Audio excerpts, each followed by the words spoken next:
Hello बच्चों, good evening. आज हम लोग इलेक्ट्रिसिटी चैप्टर क्लास 10 के एमसीक्यूज करने जा रहे हैं और मैंने इस हिसाब से एमसीक्यूज चूज किए हैं ताकि आप लोगों की एक फुल ऑन क्विक रिवीजन हो जाए। So without wasting time let us start with our MCQ practice. Okay, so बच्चों फर्स्ट क्वेश्चन क्या है? What is the amount of current flowing through an electric press if the amount of charge passing through the conductor in time 10 minute is 300 coulomb। बच्चों I का formula क्या होता है? I is equal to Q by T, right. और इस question में आपको Q already दे के रखा है, दैट इज 300 कूलम, और टाइम जो है वो 10 मिनट दे के रखा है। 10 मिनट मतलब इसको सेकंड में कन्वर्ट करना पड़ेगा, राइट। और ये रहा हमारा answer, that is 0.5, so it is C, correct. चलो आ जाओ दूसरा question. When a 4 ohm resistor is connected across the terminal of a 2 volt battery, the number of coulombs passing through the resistor per second is। देखो बच्चों, सीधी सी बात है, coulomb passing through the resistor per second, इसका मतलब क्या हुआ? Coulomb passing through the resistor per second मतलब Q by T। Indirectly he is asking you to calculate I, ठीक है। अच्छा, अब यहाँ पर हमें वोल्टेज देके रखी है, रेजिस्टर की रेजिस्टेंस देके रखी है, ओम्स लॉ का यूज किया जाएगा V is equal to IR करके, राइट। और हम लोगों को यहाँ पर जो वैल्यू मिलेगी, the value is going to be I is equal to V by R। और V की वैल्यू क्या है यहाँ पे? V का वैल्यू है 2, R की वैल्यू है 4, so the answer is 0.5, so it's answer is A। Now coming to the next question. Keeping the potential difference constant, the resistance of the circuit is halved, the current will become। See guys, keeping the potential difference constant, resistance of circuit is halved, the current will become। देखो ohms law क्या होता है? V is equal to IR, right. अब ये V को constant रखा जा रहा है, तो इसका मतलब I और R के बीच में हो जाएगा इनवर्स रिलेशन। इसका मतलब ये हुआ कि अगर मैं रेजिस्टेंस को हाफ कर देती हूँ तो मेरा I क्या हो जाएगा? 2 टाइम्स, डबल हो जाएगा। अगर मैं R को हाफ कर देती हूँ तो 2 गया ऊपर, राइट, तो हमारा करंट जो है वो डबल हो जाएगा, 2 टाइम्स हो जाएगा। सो 4 का आंसर होगा D। Here I come with the next question. If in the given arrangement the 3 resistors are to be replaced by a single resistor, what will be the value of this resistor? Language manipulate की गई है, but indirectly he is asking you to calculate the equivalent resistance of this circuit। अब अगर आप ध्यान से देखेंगे तो 6 और 4 दो रेजिस्टर पैरेलल में कनेक्टेड हैं और उसके साथ 6 ओम सीरीज में कनेक्टेड है। तो सबसे पहले तो हम 6 और 6 इन दोनों को पैरेलल के हिसाब से सॉल्व करेंगे, और हमारा सॉल्व करने के बाद क्या आएगा? 6 by 2 दैट इज 3, और हमारा ये 6 जो है वो सीरीज में जुड़ेगा, तो हमारा 3 + 6 दैट इज 9 ओम। सो इसका आंसर है C, that is 9 ohm. Okay, so the next question is the potential difference across the 3 ohm resistor, 3 ohm resistor in the following diagram. देखो बच्चों, ये हमारा 3 ओम रेजिस्टर है, ठीक है।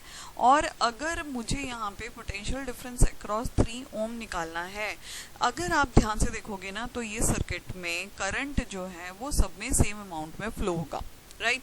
तो इसका मतलब मुझे इन कट शॉर्ट I ढूंढना है, और I कैसे ढूंढेंगे? V is equal to IR। R क्या होगा? R यहाँ पे इक्विवेलेंट होगा पूरे सर्किट की इक्विवेलेंट रेजिस्टेंस, और अगर आप ध्यान से देखोगे तो सारी की सारी रेजिस्टेंसेस जो हैं वो सीरीज में कनेक्टेड हैं। So 3 + 1 + 2 that is 6, right.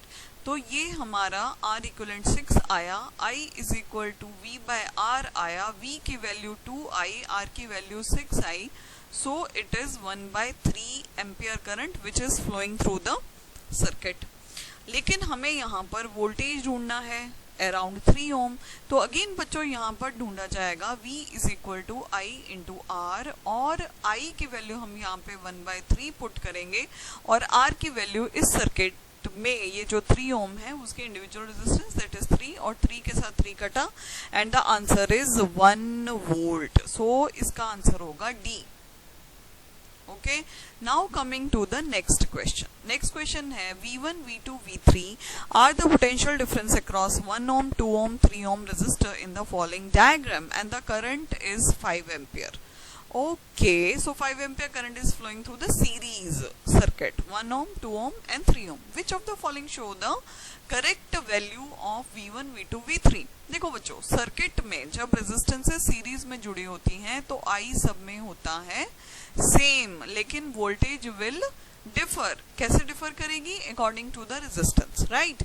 अब यहाँ पर अगर मुझे वोल्टेज ढूंढना है 1 ओम के अराउंड कितना वोल्टेज डेवलप होगा, तो what I do, V1 is equal to I into R, और I कितना है 5 है, और R की वैल्यू कितनी है 1, सो V1 will be 5, V1 will be 5 volt. अच्छा, 2 ओम के अराउंड वोल्टेज कितना डेवलप होगा बच्चों? सिंपल, हम ओम्स लॉ लगाएंगे, V2 is equal to I into R2, और I हमारा कॉमन है 5, R2 कितना है 2, so the V2 will be 10 volt. Then last comes your V3 is equal to I into R3, I कितना है 5, R3 कितना है 3, सो 15, सो V3 will be 15 volt, 5, 10, 15. So the answer should be B. Okay, it's a very good question. Now the next question is, a wire of resistance R1 is cut into 5 equal pieces. Very important question. Very important question. These 5 pieces of wire are then connected in parallel.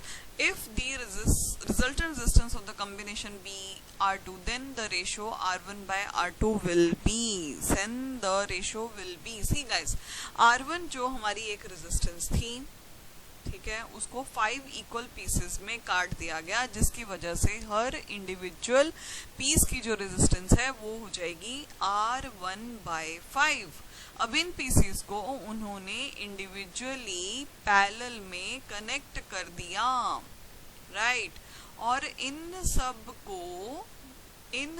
को parallel में connect करने पर जो R equivalent आएगा that will be 1/R/5। तो 1/R/5 को आप ऐसे लिखोगे, सो दिस वे, राइट, और ये हो जाएगा आपका 5/R, this is 1/R equivalent because all are connected in parallel, 5/R, 5/R, 5/R and 5/R। सो इसमें R कॉमन निकालकर R एलसीएम लेकर हमारा हो जाएगा 25, एंड R इक्विवेलेंट, ये R की वैल्यू को हम 1 लिखना नहीं भूलेंगे बिकॉज R1 था।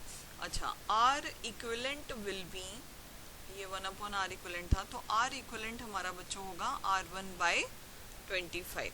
लेकिन हमें क्वेश्चन में क्या पूछा गया है? क्वेश्चन में पूछा गया है R1 by R2 ढूंढो, और R2 क्या है? रिजल्टेंट इक्विवेलेंट रेजिस्टेंस, मतलब R इक्विवेलेंट को R2 लिया गया है। तो इन नटशल देखा जाए तो R2 is equal to R1 by 25, और हमें ढूंढना है R1 by R2, so the answer is 25, so the option will be D, correct। It's a very good question and very important also। ध्यान से देखो और अपनी नोटबुक में नोट डाउन करो।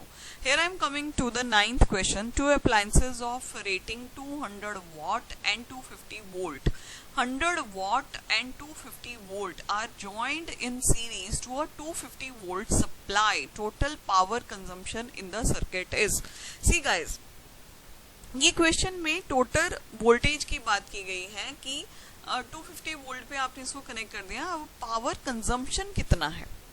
अगर आप एक चीज नोटिस करेंगे, जब ये दोनों जो बल्ब्स हैं या जो भी अप्लायंसेस हैं, जब इनको सीरीज में कनेक्ट किया जा रहा है तो इनमें डेफिनेटली वोल्टेज जो डेवलप होगा, although they are connected with 250 volt supply, 250 volt supply के साथ कनेक्ट किया गया है, I will be flowing same through it, right.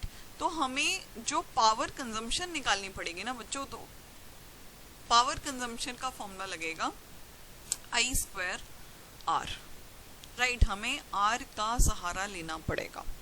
तो R निकालने के लिए, इंडिविजुअल बल्ब की R निकालने के लिए मैं क्या करूंगी, P = V²/R, राइट। अब पावर जो है इंडिविजुअल बल्ब का दिया गया है, तो एक बल्ब को हम R1 ले लेते हैं, तो R1 = V²/P1। V कितना है 250 × 250, और पावर कितना दिया गया है, पावर इज 200, ठीक है। 25 is 625/2। This is the resistance of the first bulb. उसी तरीके से हम सेकेंड बल्ब का भी रेजिस्टेंस निकालेंगे, दैट इज V²/P2। V कितना है 100 × voltage is 250 and power is 100, ये कट गया, और R2 will be 625 ohm। Okay, now total power consume निकालने के लिए मुझे I की जरूरत है। I निकालने के लिए हम लोग क्या करेंगे, I निकालने के लिए we can do equivalent resistance. Equivalent resistance में R1 + R2 हो जाएगा। R1 will be 625/2 + 625, and the answer will be 625 1250। okay, so this is R equivalent and V = IR, I = V/R। V के लिए हम लोगों ने लिया है 250, और R हम लोगों को लेना है 625 + 625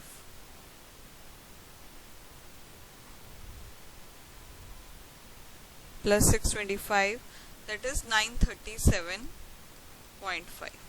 so here the answer will be 250 divided by 937.5। so the current flowing through the circuit is 0.267 ampere round of करके।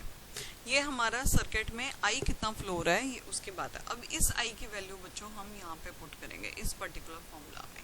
तो अगर I की वैल्यू मैं ले लेती हूँ 0.267, राइट, और R की वैल्यू R इक्विवेलेंट यहाँ पे लिया जाएगा, और R इक्विवेलेंट है हमारा 937.5।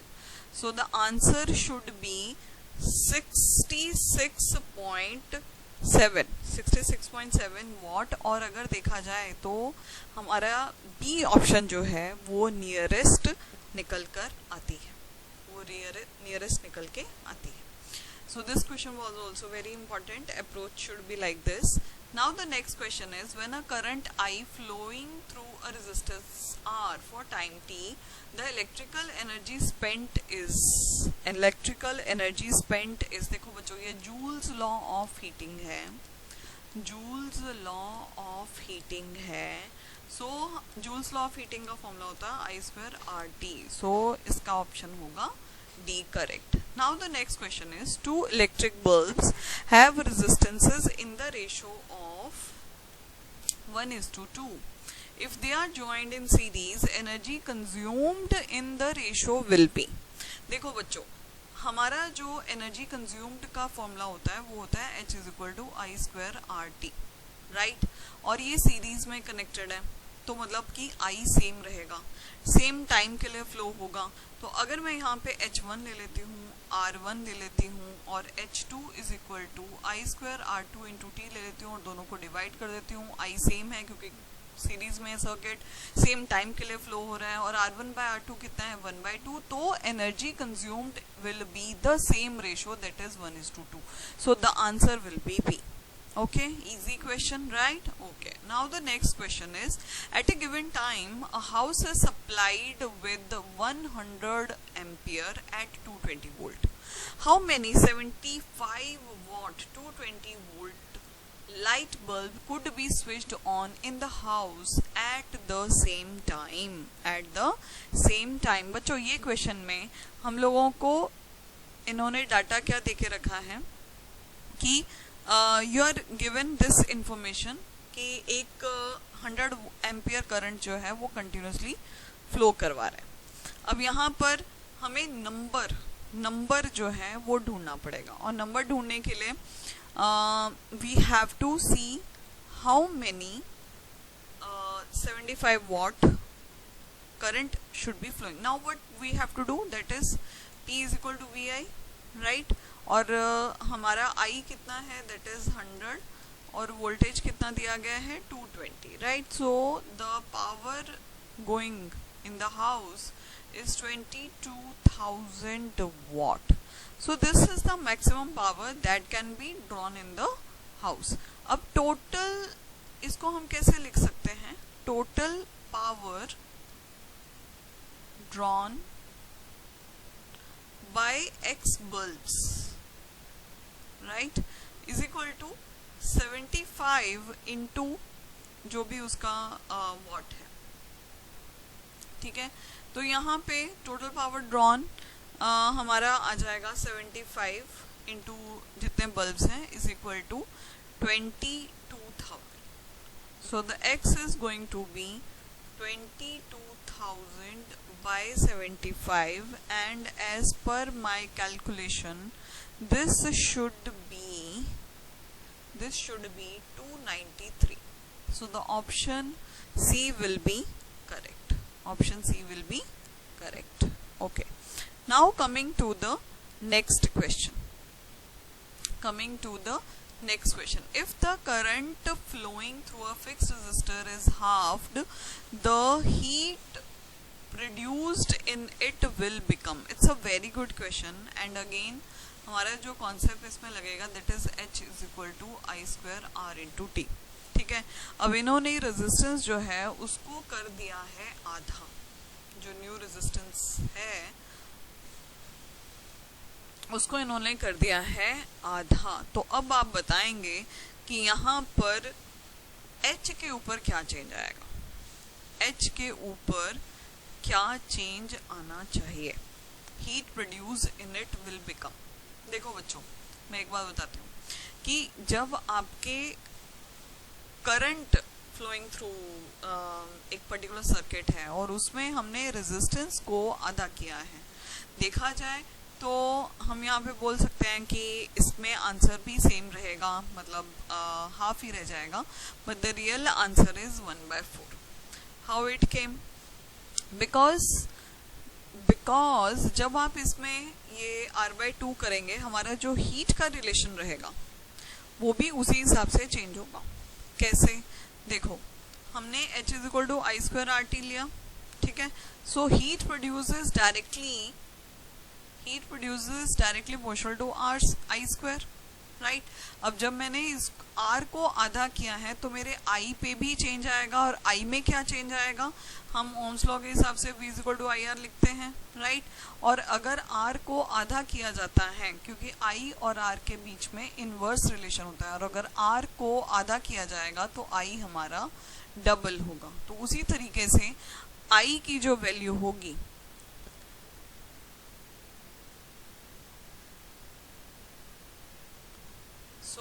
जब मैंने रेजिस्टेंस को आधा कर दिया तो हमारा जो heat produce in it will be 4 times. Okay, heat produce will be 4 times. Now the next question is, you are given 4 meters. You are given 4 meters ABCD having least count mentioned below. Meter A with least count 0.25. Then next is 0.5, then 0.05, then 0.1. Which of the meter would you prefer for doing the experiment to determine the equivalent resistance of two resistance most accurately when connected in parallel? देखो बच्चों, सीधी बात, no बकवास, बिल्कुल shortcut mind में रखना है कि least count जितना कम हो उतना अच्छा। तो हमारे लिए यहाँ पे जो एमीटर C होगा that will be the best option, क्योंकि मैंने आपको क्या बोला, लीस्ट काउंट हमेशा आपको मिनिमम वाला, सबसे कम वाला देखना है। So answer will be C to it. Now coming to the next question. Next question क्या है? In the given figure, the resistor 6, 3 and 9, ठीक है, they are in series. तो then 9 ohm and 6 ohm are in parallel, 3, 6, 9 are in parallel, 3 ohm and 6 ohm are in parallel and combination is in series with, मतलब ये diagram देख के आपको identify करना है कि कैसे ये कनेक्टेड है। तो अगर आप ध्यान से देखोगे तो 3 और 6 ये दोनों एक दूसरे के साथ पैरेलल में कनेक्टेड हैं और ये जो कॉम्बिनेशन है वो 9 के साथ सीरीज में कनेक्टेड है। So the option will be D. ठीक है, तो ये रहे हमारे आज के एमसीक्यूज। अपनी कॉपी में इन सारे एमसीक्यूज को लिखो एंड कीप स्टडिंग। और नेक्स्ट वीडियो में मैं इलेक्ट्रिसिटी के और एमसीक्यूज आपके साथ शेयर करने वाली हूँ। बाय।